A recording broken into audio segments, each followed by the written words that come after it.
Hello, and welcome to Face to Face with Doug Schoon. I'm your host, Doug Schoon. Thank you very much for joining me for this week's episode. If you recall, we're continuing from last week. I got a bunch of questions from viewers, 10 questions I'm answering, 5 last week, 5 this week. So we'll continue with question 6. Doug, why do top coats get stringy when applied? Well, it's all about the solvents. Top coats contain solvents. In fact, top coats are blends of solvents, not just one type. And many top coats are 20%, 30%, or more as part of the formulation. So there's quite a bit of solvent in some of these products. Some solvents are also more likely to evaporate and will escape from the open top of containers than other solvents. Some solvents evaporate more slowly. Well, you should be able to see this. It's obvious that the faster evaporating solvents will leave the product more quickly. The slower evaporating solvents remain behind. Now, this causes a slow shift in the ratio of these solvents to each other. Now, that alters the top coat right away from its original composition. In other words, it becomes more of the slower evaporating solvents than the faster evaporating solvents, since those are leaving. And not only that, the total concentration of solvents is slowly getting lower, which means that all the other non-evaporating ingredients are becoming more concentrated. That leads to even further changes in the composition. Now, polymers are used in these top coats, and they're used as film formers. They're chosen because they can harden into a smooth film within a relatively short period of time. Before the film hardens, it goes through a stage where it's not quite a flowing liquid, but yet it's not quite a hard solid. This in-between phase is a stringy phase where the product is partially solidified. You get that just before the film finally hardens. If this occurs in a bottle, it's likely because excessive amounts of solvents are escaping from the container and the top coat is slowly beginning to harden inside the container itself. One way to prevent this, of course, is to keep caps tightly sealed and containers tightly closed to prevent premature evaporation of solvents. If the solvents are escaping too quickly, that's what the source of this problem really is. Now, sometimes people will wipe their brush on the outside of the container, and a little bit of product will run down into the thread and harden. When you go to put the cap back on, it doesn't completely seal. This can allow solvents to escape as well. So keep the necks and threads clean and make sure your caps are tightly sealed, and you shouldn't have this premature evaporation, and you shouldn't get the stringiness as quickly as you may be seeing it. So question 7. We have a difficult salon client that has ridges on her nail plates. She doesn't allow me or any other nail techs to buff them. I explained to her that a light buffing will not harm the nail plate. What's a good way to explain to her that buffing is okay?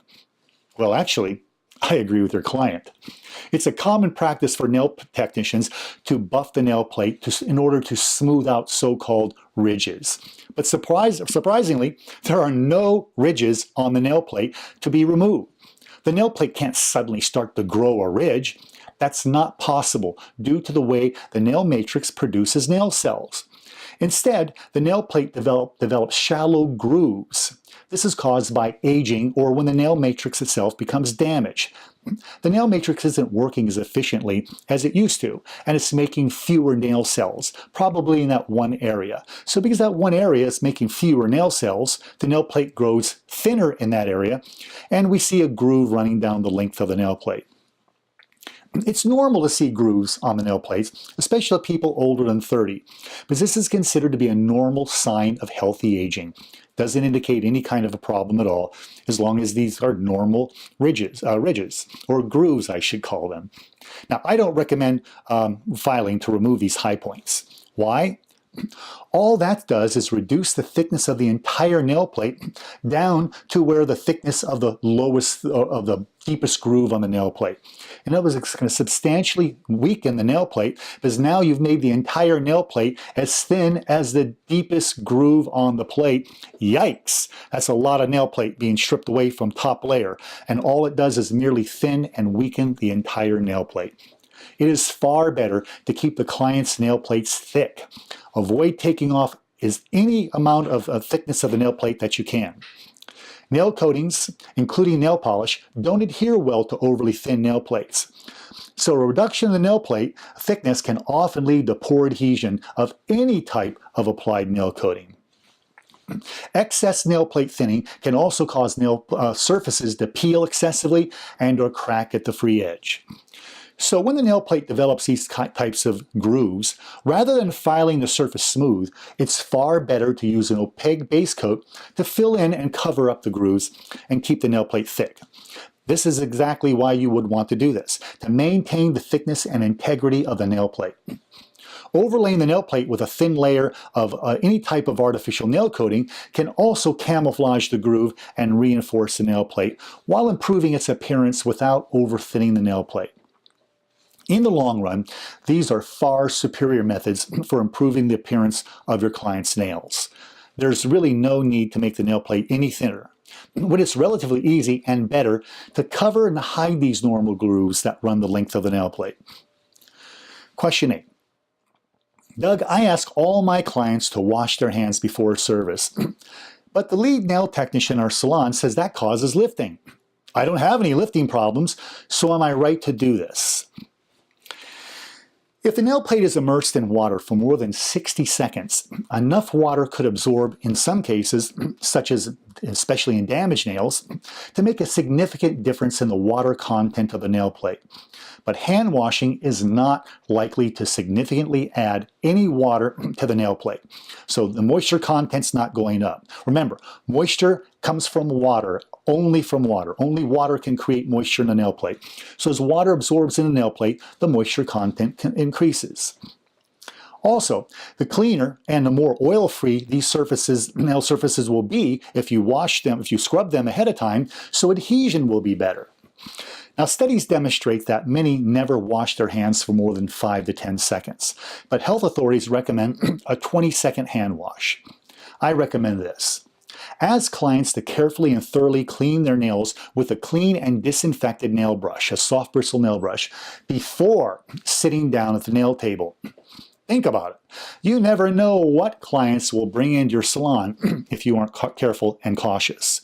This is one way to prevent infections from occurring. Hand washing before service is a great way. So please pay close attention to this. Ask your clients to wash their hands before they sit down to the service. If the hands are thoroughly dried, this is not going to lead to lifting. In fact, it's going to prevent infections. Question 9. I use a few brands of decorated adhesive nail strips. When I remove them, some clients develop large whitish patches on the nail plate. Why does this happen, and how can I stop it? My clients are blaming me. Help! Well, I understand your concern. And if I understand your question properly, my advice in this case is to warn your clients not to remove these products ever by themselves. They are likely to cause this type of problem if they're improperly removing these types of nail coatings. If an upward force on the nail plate is applied, this can cause small chunks of the nail plate to be pulled up and the surface damage can occur. So in other words, as we're peeling off these layers, it can pull up small chunks of the nail plate and create a little bit of damage. On a larger scale, this creates a surface white spot, and this can happen when any type of nail coating is too forcibly removed, including these types of adhesive strips. Proper removal is important for all professionally applied nail coatings of all types, including adhesive nail strips of any type. As with many professional products, a level of skill and knowledge is required for proper removal and for proper application, which is why only trained professionals should apply these in a salon. Of course, most nail technicians would never knowingly or intentionally harm their clients' nail plates.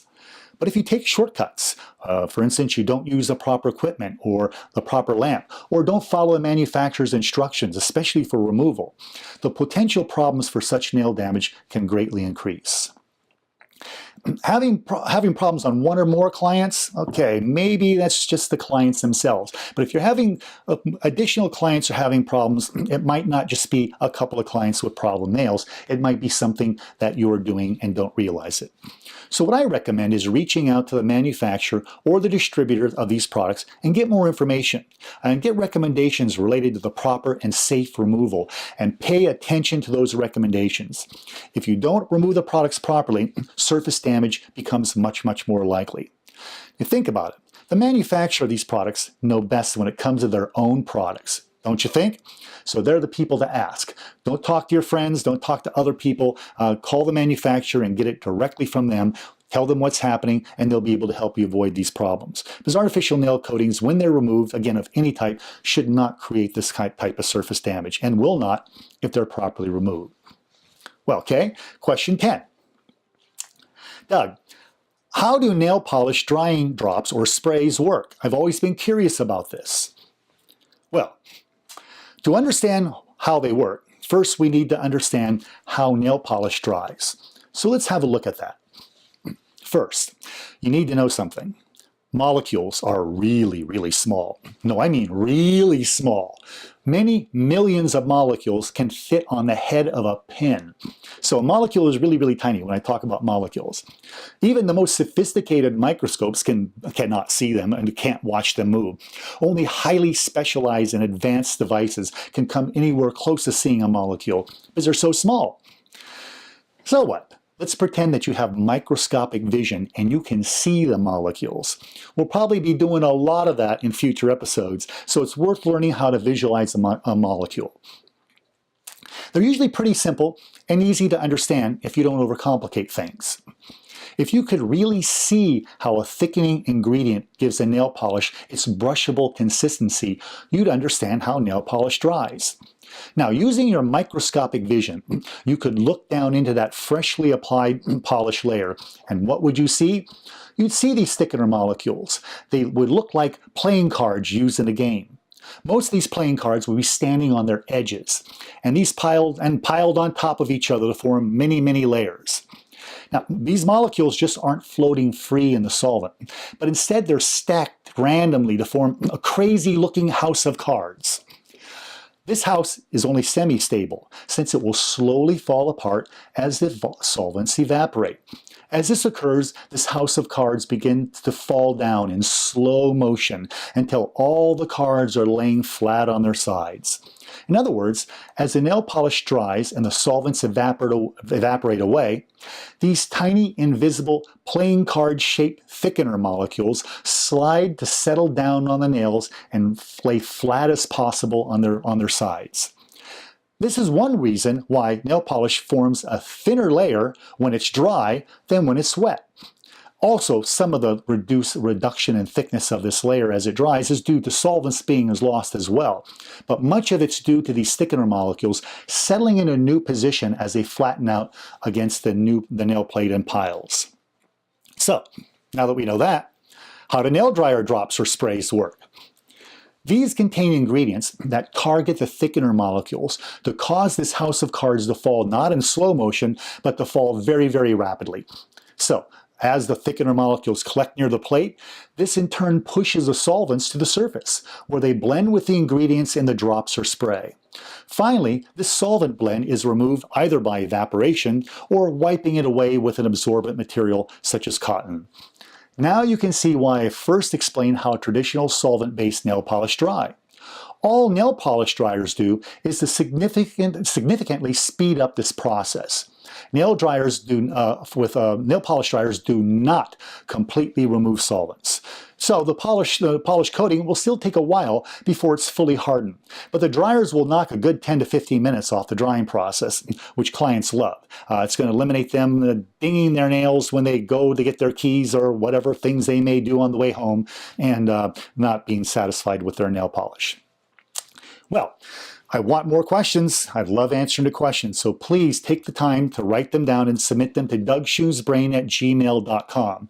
I also would love to get your topics for discussion, because then this is face-to-face with Doug Schoon, so please participate and send me your questions so that I can answer them for you directly.